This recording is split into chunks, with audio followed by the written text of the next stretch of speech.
Hey, this is Dr. K, and I'm going to be talking about how to use Zotero in your Google Drive. So we're going to start out by first making sure that you have Zotero, okay? You have to have Zotero on your computer, and you can look at my previous recording for how to do that, all right? So what I've done here is I have a whole list of sources from the Bureau about the Bureau of Indian Affairs that I'm going to use for my made-up paper. Okay. Now, a second thing is I'm going to go into Google Drive. So I'm going to go into Google, right? And I'm going to just go to drive.google.com. And that should bring up my Google Drive. Now, if I'm already signed into Google, it just brings it right up.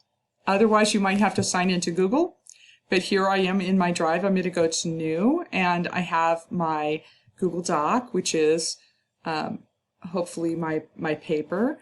I don't have a paper written for this, obviously.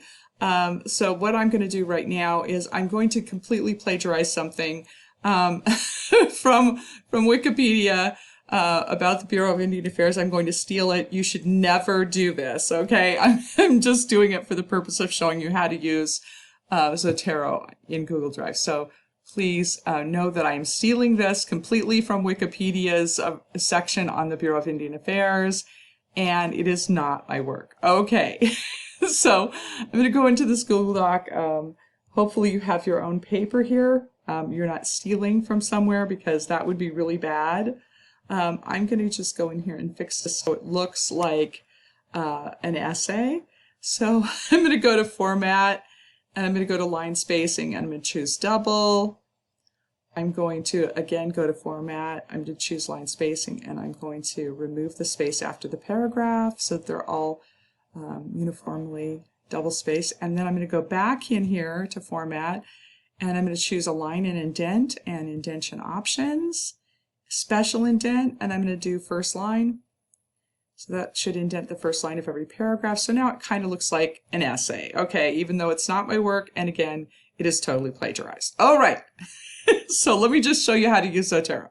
So if you added Zotero to your browser, and your browser happened to be Chrome, you will right now see Zotero in your tabs at the top across your Google Docs, okay?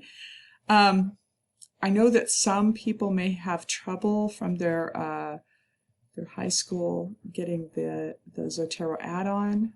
Please try to use another computer. If you don't have that, we are trying right now to coordinate with the high schools to make sure that anyone who has a high school computer that doesn't have this capability that is going to be added to the whitelist. So we're working on that, okay?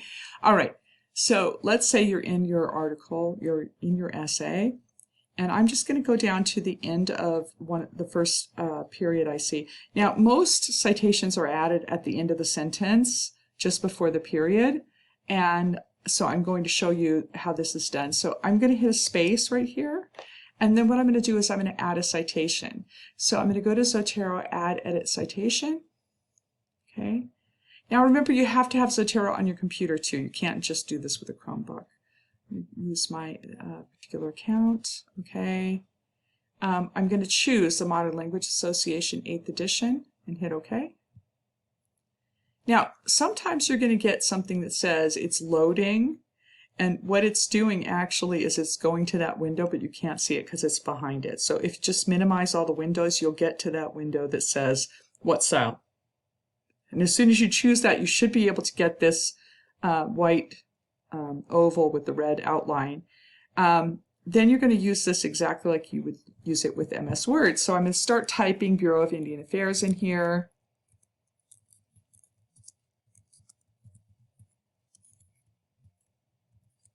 So here's the documents I have in that folder. Let's say I wanted to use the cartographic records of the Bureau of Indian Affairs. I'm going to click on this. And then if it's something that has page numbers, it's a journal, it's a book, something like that, I'm going to have to add a page number. Okay, if it's just a computer source, you don't add a page number, all right? But this one does, so I'm going to go here and I'm just going to make up a page number because, of course, this whole thing is fantasy, all right? But if you're doing it in your actual paper, you know what your sources are and you know what you want to use. and where you want to use them and what page they're on, okay? Right, so I'm just going to add page 23 here. I'm going to hit enter once to add the page number. I'm going to hit enter twice to add it to my document. So right here you're going to see Kelsey and United States National Archives. Okay, now let's say I'm going to go down here to the next one. Let's say I want to add a source right here before this period. I'm going to add a space. I'm going to go to Zotero, add edit citation. I'm going to go to Bureau of Indian Affairs.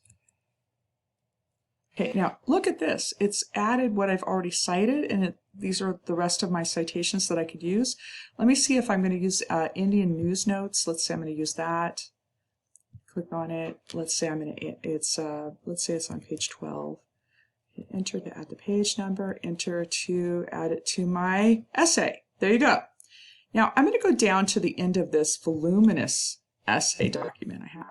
I'm just going to, at the very end of the document, I'm going to insert a page number. Okay. No, not a page number, excuse me, a page break. Where's my breaks? Insert, oh, there it is, break. Okay, page break. All right. So now I have the document here, and I have a new page, and I'm going to type Works Cited. That, and then I hit enter. Now this is, first of all, super small. I don't know how it got to 6.5, but we're going to fix it, okay? I'm going to change this to font size 12, which is what it should be right now. Right here under Works Cited, I'm going to go back to Zotero. I'm going to hit Add Edit Bibliography. All right, so it has my two sources here, and I'm going to make sure that this Works Cited. First of all, I'm going to hit a backspace right here because remember I had indented all the first lines, so that's why it's indented once. And I'm probably going to make this a little bit bigger.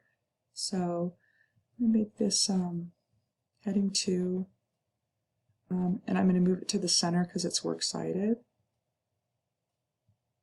Okay. And then I have all of these here. Now, what I'm going to do from here, let's say I wanted to add another source. Okay, so I'm going to go up here. Maybe I'll add a source to the very end right here. The space, and then I'm going to go to Zotero. I'm going to add a citation. Again, Bureau of Indian Affairs. And look, it shows the two things I've already cited. And I'm going to go down here to oops, hold on, this should be Bureau of Indian Affairs. I don't know why we have things from Mars here.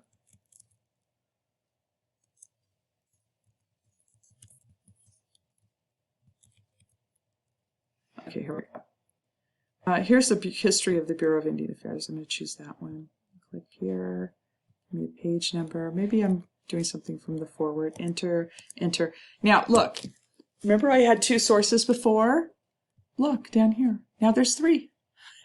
It adds it automatically. Okay, so when you're writing your paper, I want you to use Zotero. There's a couple reasons for this. The first is it's much easier. You can concentrate on actually writing your paper. The second is that Zotero can be used for all kinds of different styles. So I can teach you one thing and then you can use it for all of your classes, not just English. And the third thing is I'm really lazy and I don't want to grade things that are wrong. So yeah, if you're using Zotero, they're right. So I don't have to worry about grading them. All right, I'll talk to you later. Thank you very much for watching this video. I hope I helped you. And remember, you can always text me. All right, see you later.